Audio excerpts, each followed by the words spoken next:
l'époque de Mordechai et de Esther, Nikhalu ha-Yehudim bishlosha asar lechodesh Adar, la'amod al nafsha mipene oivem et sonehem. Se sont rassemblés donc les Juifs le jour du 13 Adar pour pouvoir résister contre les ennemis qui voulaient les tuer. Ve'ayu tzrichim uzkukim lerachamim leval yuchlu oivem mishlot bahem. Ils ont eu besoin donc de la miséricorde divine pour ne pas être exterminés par les ennemis. Ve'amdu bitfila, ils se sont levés en tfila, ou betachanunim, en supplication. Ve'yeshvu beta'anit boto hayom, et ils sont restés à jeûner toute la journée du 13 Adar. Kishem shasa Moshe Rabbeinu biyom shenicham im Amalek, sha'amad beta'anit bitfila. À l'instar de Moshe Rabbeinu, qui avait également jeûné le jour où on est parti en guerre contre Amalek, à la sortie donc d'Égypte. Et il était resté en jeûne et en prière.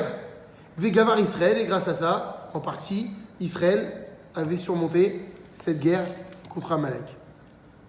Ve'Hashem itbarach Elohei avotenu, shama techinatam, ve'kibel teshuvatam ve'ta'anitam beratzon. Et donc à l'époque de Purim, Dieu, notre Père, a donc écouté leurs supplications, ve'kabel teshuvatam, et a reçu leur teshuva et leur jeûne avec agrément. Ubeyam asher shiberu oivei haYehudim lishlot bahem.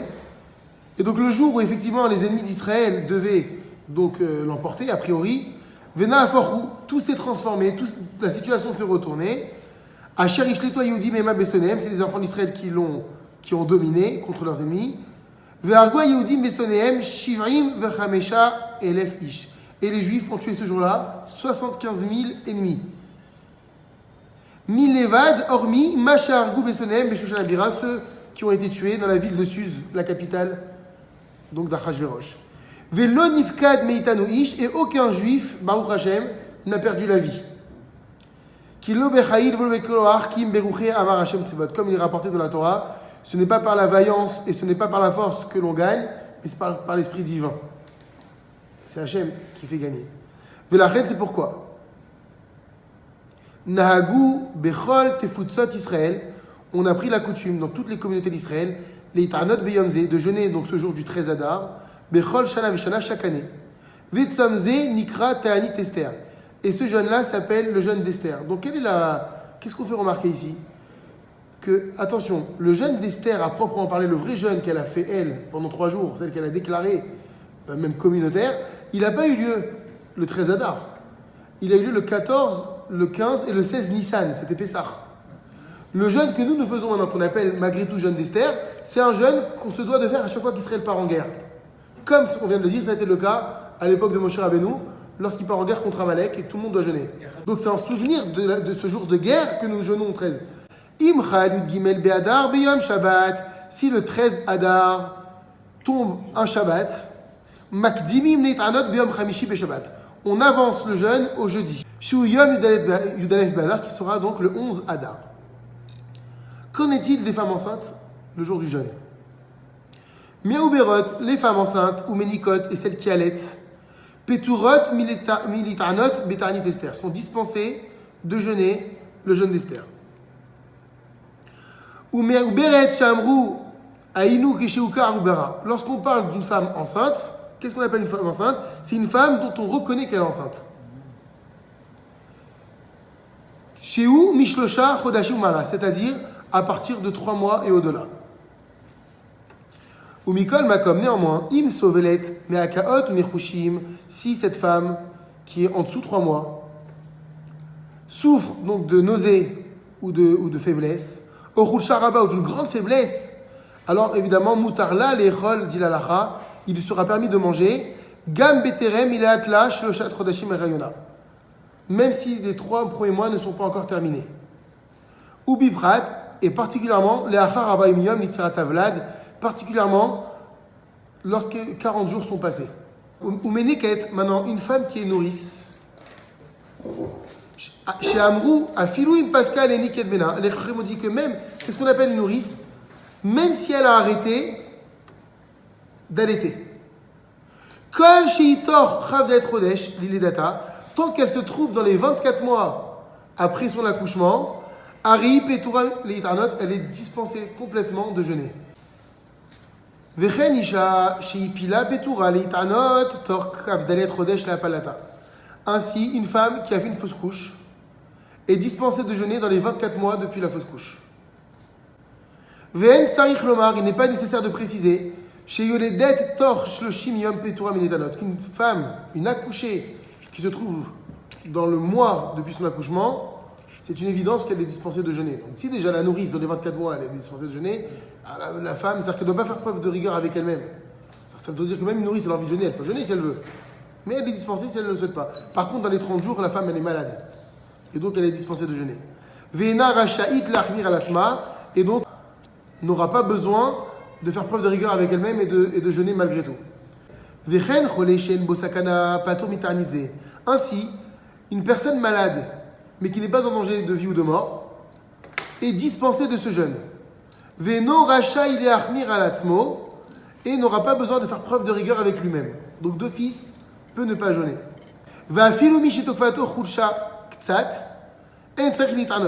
Même si on est pris d'un accès de faiblesse, un petit accès de faiblesse, on peut ne pas jeûner le jour de Esther. Vechen zaken, ainsi une personne âgée, shiutashush koar, donc qui est très faible, patour militarnot, veno rachayit militarnot, est dispensé également de jeûner, et donc peut, lechat echila, ne pas jeûner ce jour-là. Même quelqu'un qui souffre uniquement des yeux ne jeûnera pas. Mais par contre, lorsqu'il sera en bonne santé, il fera ta'anito, il devra rembourser le jeûne, donc rejeûner un autre jour. Et là, à moins que achal alpi pekudat rofé chez azen ifra tanit, à moins que c'est un médecin qui lui est interdit de jeûner, et dans ce cas-là, il n'aura pas besoin de rembourser le jeûne. Vechen ainsi, mi'oberot ou menikot, les femmes enceintes et celles qui allaitent, vechole, afilou en bosakana, un malade qui n'est pas en danger, et namtrichim ifra ta'anit, n'auront pas besoin de rembourser le jeûne. Donc c'est uniquement celui qui a mal aux yeux. Aval aberiim, mais les gens qui sont en bonne santé, lo ifreshum latibour n'auront pas le droit de se défaire de la communauté et de prendre la décision de ne pas jeûner. C'est-à-dire que le jeûne est obligatoire. Ve'afilou misheba baderech, même celui qui est parti en voyage, ve'kaché ala vata'anit, et pour lui le jeûne serait très difficile, yitrok atzmo ve'itane, il est tenu de faire cet effort et il doit jeûner aussi. Donc le voyage n'est pas une excuse pour ne pas jeûner. Keshechal yud gimel be'adar be'shabbat vik dimo atanit yom chamishi, lorsque le 13 Adar tombe un Shabbat et qu'on a devancé le jeûne au jeudi, im ta'u ve'achlu be'yom chamishi, maintenant s'il s'est trompé, il a oublié et il a goûté quelque chose, il a mangé quelque chose même le jeudi, et ben il devra jeûner le vendredi. Khatan betor shivat yemei mishteshelo, un khatan qui se trouve dans les 7 jours de ce Shiva Brachot, lo yitane betzam ata'anit Esther, ne doit pas jeûner le jour d'Esther. Vechen ainsi shlosha bala berit, les 3 personnages de la Brit Mila, Shehem qui sont Avi Aben, le père du bébé, Asandak et le Moël, beyom amila, le jour de la Mila, peturim mileitanot tanit Esther, sont dispensés de jeûner Esther, afilou kishechal bismano, même lorsque le jeûne tombe le jour même. Ce n'est pas un jeûne qui a été décalé au jeudi, et c'est-à-dire que ce jeudi il y a une Brit Mila. Même si c'est véritablement le 13 Adar, dispensé du jeûne du 13 Adar. Ve'enam rechaim lachmir alatzmam olitarnot, et ils n'auront pas besoin de faire preuve de rigueur avec eux-mêmes et de jeûner malgré tout. Pourquoi? Chez Yom Tov, chez la Emu, parce que pour eux c'est un jour de Yom Tov. Yashamrim she'im en asara mitani bet hakneset. Certains disent que s'il n'y a pas 10 qui jeûnent dans la synagogue le jour du jeûne d'Esther, Betzam Matanit Esther, en neotzi sefer Torah likrot beparashat Vayichal. On ne sort pas le sefer Torah pour lire le passage relatif au jeûne. Vayichal Moshe. Va'ashaliach tzibur et le chazan lo yomar anenu b'chazara, ne dira pas la prière de Hanenu dans la répétition de la Hamida. Bracha bifnei atzma, la bracha pour elle-même. C'est quoi la bracha pour elle-même? C'est-à-dire le passage qui est propre uniquement au chazan. Et là, Beshomei Atefila, mais il le dira dans la répétition, dans le Shomei Atefila, c'est l'endroit où celui qui jeûne le fait à voix basse. Et d'autres avis halachiques ne sont pas d'accord avec ça.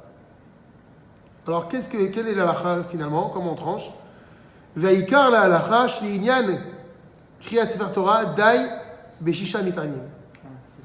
Que la halacha va trancher finalement que concernant la sortie du sefer Torah, on le sort s'il y a au moins 6 qui jeûnent.